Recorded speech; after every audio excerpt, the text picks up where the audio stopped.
ഓം നമോ ഭഗവതേ വാസുദേവായ. എല്ലാ ഭക്തജനങ്ങൾക്കും ഭാഗവത കഥയിലേക്ക് സ്വാഗതം. ഇന്ന് നമ്മൾ പറയാൻ പോകുന്നത് 5-ാമത്തെ സ്കന്ധത്തിലെ 64-ാമത്തെ കഥയായ രഘുഗണരാജൻ്റെ പല്ലക്കുയാത്ര. ഒരു ദിവസം സിന്ധു സൗവീര രാജ്യങ്ങളുടെ രാജാവായ രഘുഗണൻ ഇക്ഷുമതി നദിയുടെ തീരത്തുകൂടി പല്ലക്കിൽ കപിലമുനിയുടെ ആശ്രമത്തിലേക്ക് പോകുകയായിരുന്നു. ഇടയ്ക്ക് വെച്ച് പല്ലക്ക് ചുമക്കാൻ ഒരാൾ കൂടി വേണ്ടിവന്നു. അപ്പോഴാണ് അദ്ദേഹം യാദൃശ്ചികമായി ചുമട്ടുകാരുടെ നേതാവ് ദ്വിജശ്രേഷ്ഠനെ കാണാനിടയായി. ദൃഢഗാത്രനായ അദ്ദേഹത്തെ കണ്ടപ്പോൾ അവൻ പല്ലക്ക് ചുമക്കാൻ പറ്റിയ ആളാണെന്ന് അവർക്ക് തോന്നി. അവർ ഉടനെ തന്നെ അവനെ പിടിച്ചുകൊണ്ടുവന്ന് പല്ലക്ക് ചുമക്കുവാൻ നിർബന്ധിച്ചു. അങ്ങനെ ആ മഹാനുഭാവൻ പല്ലക്ക് ചുമക്കുവാൻ ആരംഭിച്ചു. പ്രാണിഹിംസ ഒഴിവാക്കാൻ വേണ്ടി ശരം ചെന്നു വീഴാവുന്നത്ര ദൂരത്തേക്ക് മാത്രം നോക്കി പല്ലക്ക് ചുമട്ടുകാർ നടക്കുമ്പോൾ വാഹനം താണും പൊങ്ങിയും പോകാൻ തുടങ്ങി. അത് രഘുഗണന് ഇഷ്ടപ്പെട്ടില്ല. അദ്ദേഹം ചുമട്ടുകാരനോട് നേരെ നടക്കാൻ കൽപ്പിച്ചു. രാജാവിൻ്റെ ആജ്ഞ അനുസരിച്ചില്ലെങ്കിൽ ശിക്ഷ ഉറപ്പാണ്. അവർ രാജാവിൻ്റെ അടുത്തു ചെന്ന് ഇപ്രകാരം പറഞ്ഞു: അല്ലയോ രാജാവേ, ഞങ്ങൾ അങ്ങയുടെ ആജ്ഞയനുസരിച്ച് ഭംഗിയായി പ്രവർത്തിക്കുന്നുണ്ട്. എന്നാൽ ഇപ്പോൾ പുതിയതായി എത്തിച്ചേർന്നവൻ അത്രയ്ക്കങ്ങോട്ട് ശരിയല്ല. അവൻ വലിയ മടിയനാണ്, വേഗം നടക്കുന്നുമില്ല. അവനോടൊത്ത് പല്ലക്ക് ചുമക്കുകയെന്നത് പ്രയാസകരമാണ്. ചുമട്ടുകാരുടെ വാക്കുകൾ രാജാവിന് ഇഷ്ടപ്പെട്ടില്ല. ഒരുത്തൻ്റെ ദോഷം കൂടെ പ്രവർത്തിക്കുന്നവർക്കും ബാധകമാണെങ്കിലും ഭരണാധികാരികളോട് സംസാരിക്കുമ്പോൾ ഇങ്ങനെ തുറന്നടിക്കുന്നത് ധിക്കാരമാണെന്നും ശരിയല്ലെന്നും തോന്നി. എങ്കിലും ഒന്നും പറഞ്ഞില്ല. വിപ്രനോട് ഇങ്ങനെ പറഞ്ഞു: പാപം സഹോദര, നീ വല്ലാതെ ക്ഷണിച്ചിരിക്കുന്നു.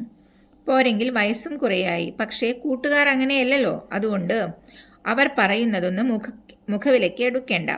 രാജാവിൻ്റെ വാക്കുകൾ ഒന്നും ഭരതൻ ശ്രദ്ധിച്ചില്ല. ഞാനെന്നും എൻ്റേതെന്നും ചിന്തയില്ലാതെ ആ ബ്രഹ്മദൂതൻ ഒരക്ഷരം ഉരിയാടാതെ മുന്നത്തെ പോലെ തന്നെ പല്ലക്ക് ചുമന്ന് നടന്നു. പല്ലക്ക് പിന്നെയും പഴയ പോലെ തന്നെ ചലിക്കാൻ തുടങ്ങി. രാജാവിന് വീണ്ടും ദേഷ്യം വന്നു. നിനക്കെന്താ പറഞ്ഞത് മനസ്സിലായില്ലേ? അതോ ധിക്കാരമാണോ?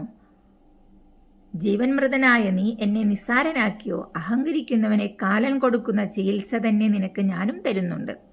അത് കേട്ടപ്പോൾ ബ്രഹ്മദൂതനും സുഹൃത്തും സർവാത്മാവുമായ ആ ബ്രാഹ്മണൻ അഹങ്കാരലേശമില്ലാതെ സന്തോഷവാനായി ഇങ്ങനെ ഉണർത്തിച്ചു: ചുമക്കുമ്പോൾ ഭാരം തോന്നുന്നു. പക്ഷെ ആരാ ചുമക്കുന്നത്? ശരീരം, ഞാനല്ല.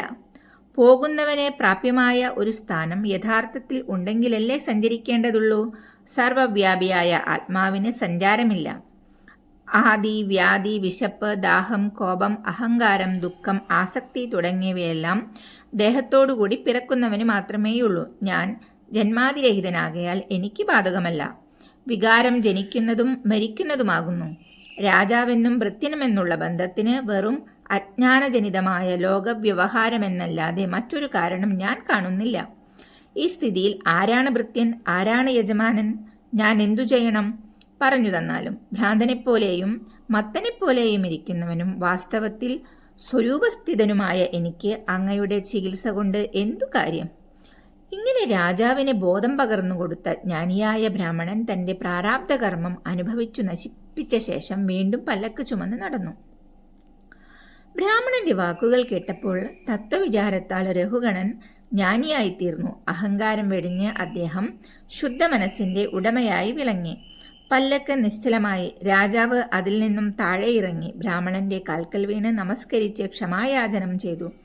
അങ്ങ് ആരാണ്? എവിടെ നിന്നു വരുന്നു? ആരുടെ പുത്രനാണ്? പറയൂ. രാജാവ് കാര്യങ്ങൾ ആരാഞ്ഞു. ഞാൻ ദേവേന്ദ്രന്റെ വജ്രായുധത്തെയോ പരമശിവന്റെ ശൂലത്തെയോ യമരാജന്റെ ദണ്ഡിനെയോ ഭയപ്പെടുന്നില്ല. അഗ്നി, സൂര്യൻ, ചന്ദ്രൻ, വായു, കുബേരൻ എന്നിവരുടെ അസ്ത്രങ്ങളെയും എനിക്ക് ഭയമില്ല. ബ്രഹ്മജ്ഞരുടെ കുലത്തെ അപമാനിക്കാനിടയായാൽ അതെനിക്ക് ഒരിക്കലും സഹിക്കാനുമാവില്ല. ഭയം കൊണ്ട് ഞാൻ വിറയ്ക്കും. അസംഗനും വിജ്ഞാനവീരനുമായ അങ്ങ് എന്തിന് ജഡനെപ്പോലെ സഞ്ചരിക്കുന്നു? അങ്ങയുടെ യോഗശാസ്ത്ര സമ്മതങ്ങളായ വിലപ്പെട്ട വാക്കുകൾ തർക്കിച്ചു ഭേദിക്കാൻ ഞാൻ ശക്തനല്ല. യോഗേശ്വരനും ആത്മജ്ഞാനിയും പരമഗുരുവുമായ ഭഗവാൻ കപിലമൂർത്തിയോട് സംസാരത്തിൽ മനുഷ്യർക്ക് ആരാണ് ആശ്രയം എന്ന് ചോദിച്ചറിയാൻ വേണ്ടി പുറപ്പെട്ടതാണ് ഞാൻ. ലോകസ്വഭാവം വ്യക്തമായി മനസ്സിലാക്കാൻ അവ്യക്തവേഷം ധരിച്ച് സഞ്ചരിക്കുന്ന അവിടുന്ന് തന്നെയാണോ കപിലദേവൻ? ഗൃഹാദികളിൽ സക്തനും വിവേകദൃഷ്ടി ഇല്ലാത്തവനുമായ അജ്ഞൻ യോഗേശ്വരന്മാരുടെ സ്വരൂപം എങ്ങനെ മനസ്സിലാക്കും?